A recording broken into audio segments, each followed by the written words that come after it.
Hello, friends. It's Uncle Larry with a very early morning, quick preschool video. I don't mean school for me. I mean, take my boys to school. Woke up at 6 o'clock today to try to get everybody ready, and then I realized, oh shit, it's a late start day. We have an extra hour. But it's starting to get that feeling, that feeling, just that magical feeling of waking up in the cold. You can feel the cold in the house. Winter is coming. Fall is here, friends.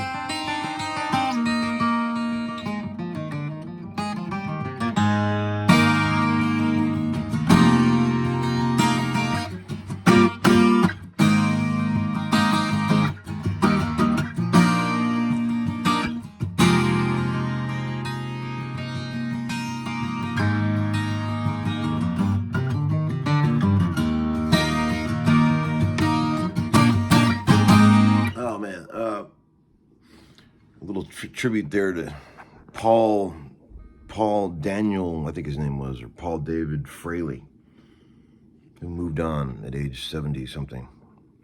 That's a pretty good run for a rock and roller, if you think about it. If you can make it past 70 when you're a rock and roller, hardcore rock and roller, you've done pretty well.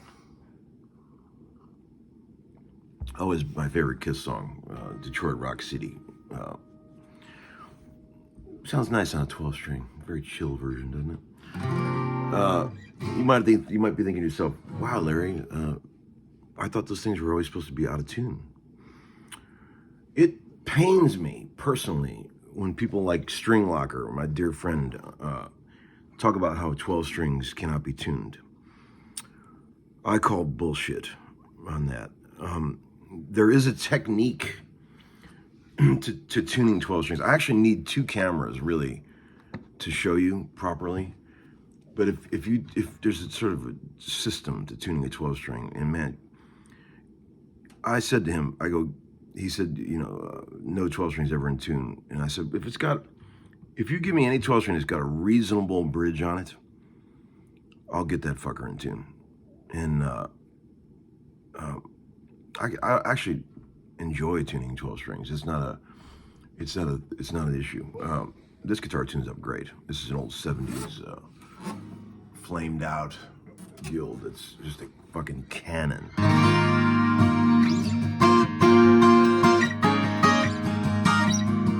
You got to hear this thing with a new set of strings. These strings are knackered, but when this thing's got the new strings on it, it sounds unbelievable.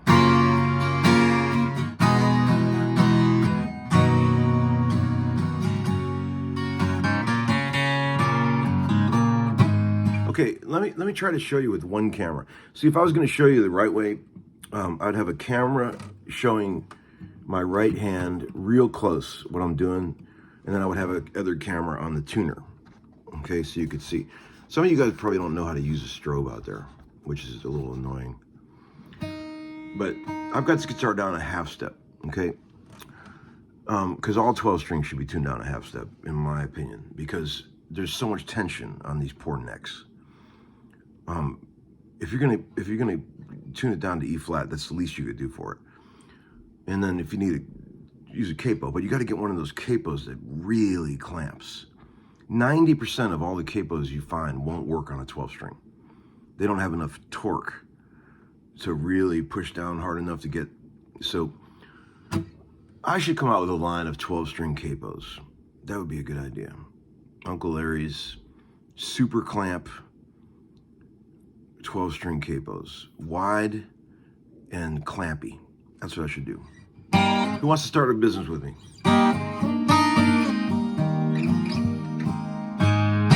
I'll be the CEO. So, okay, when you're tuning the 12 string, the key is to isolate the two octave strings, okay? See, a lot of people don't have enough picking technique to hit one of these strings without hitting the other. Like if you're on the D, you've got the low octave, right? And the high octave.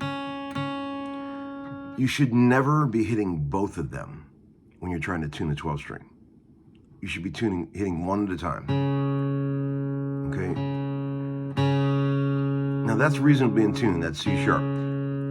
But here's the key. If the string is a tiny bit above pitch, sharp, never touch the tuner.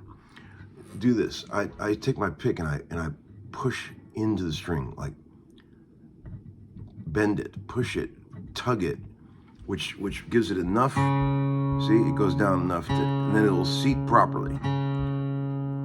You know, tugging and what I sort of pushing method where I push into it, bend it a little bit, that's enough to bend it into pitch, and it'll stay there. Now I do the octave. See, that was a little sharp, and I'll do this. I'll push down on it. See, like that, and now it's in tune.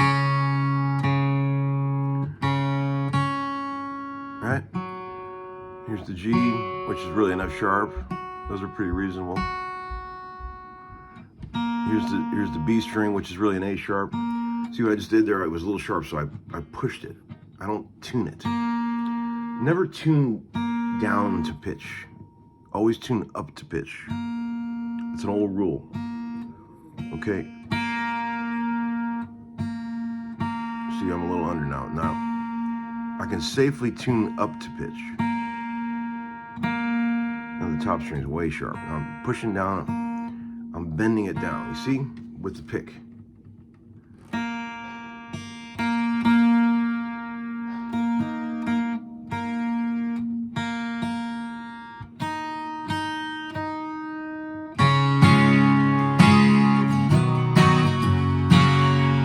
Come on, man.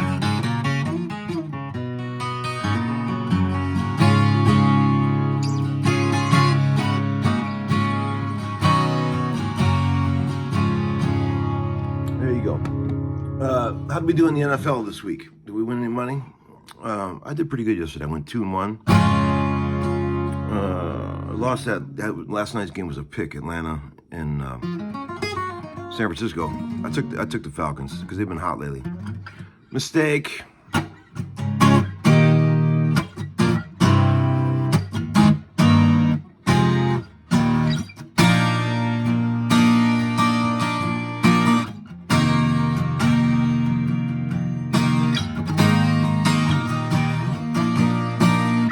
Today is day one of 3 straight days over at Brett Papa's house. We're going to try to get this next era of the course together, friends.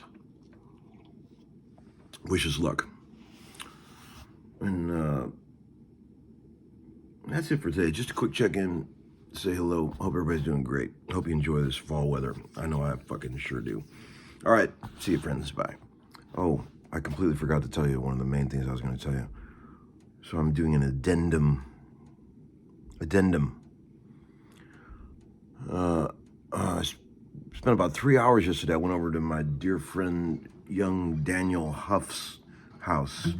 You see how buff he is these days? He's working out, big arms, constantly. He's like 10 years older than me, and he looks way younger than I do. It's amazing. But he's launching his new channel, which is doing very well, and he wants to start doing interviews with people. So he asked me to come over. I was actually the first guy he interviewed, which is a fun little payback for the time when I had him on for my 200th episode, for making a big deal out of that. So I wanted to say thanks to him, to young Dan, for having me over. It was a lovely chat. I think it might be coming out today, to be honest. Robert Baker filmed it.